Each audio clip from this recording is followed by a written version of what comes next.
Babies are fragile, but this next story is about a little Winnipegger who's so delicate even sneezing could cause his bones to break.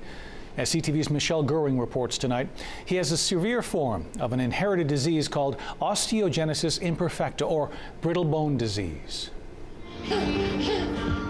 Kyler Spence loves music and nursery rhymes. This toddler's eyes light up and he dances using his fingers when his favorites come on. He's just the happiest kid ever. He doesn't really cry. Mom, Danielle Bushy, says her son is very strong. Always give us a smile just to show us like, hey, I'm gonna be okay. Even though his bones are very weak. He's like a little glass baby. For a long time I didn't hold him because he was so fragile. Now she's developed a safe way to pick up her son. I always support his head and dress him. It only takes a couple movements to get his clothes up. This careful routine made perfect because in his 1.5 years, Kyler has had 15 bone fractures. He has a severe form of osteogenesis imperfecta, also known as OI or brittle bone disease. He could be playing and 1 minute he'll fracture.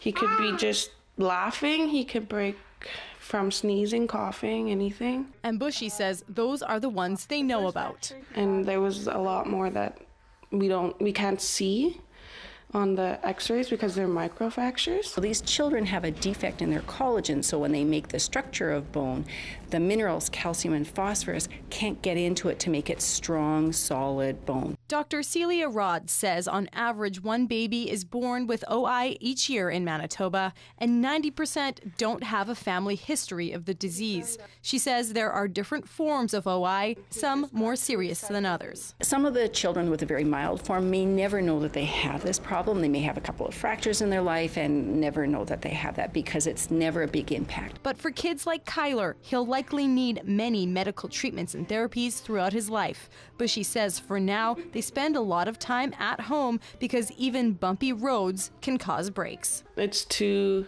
risky for him to go anywhere. So we don't really go anywhere because of the car rides. Soon the family will fly to Montreal for Kyler to have surgery to straighten his bones, with the hopes that he'll get strong enough to stand and dance on his own.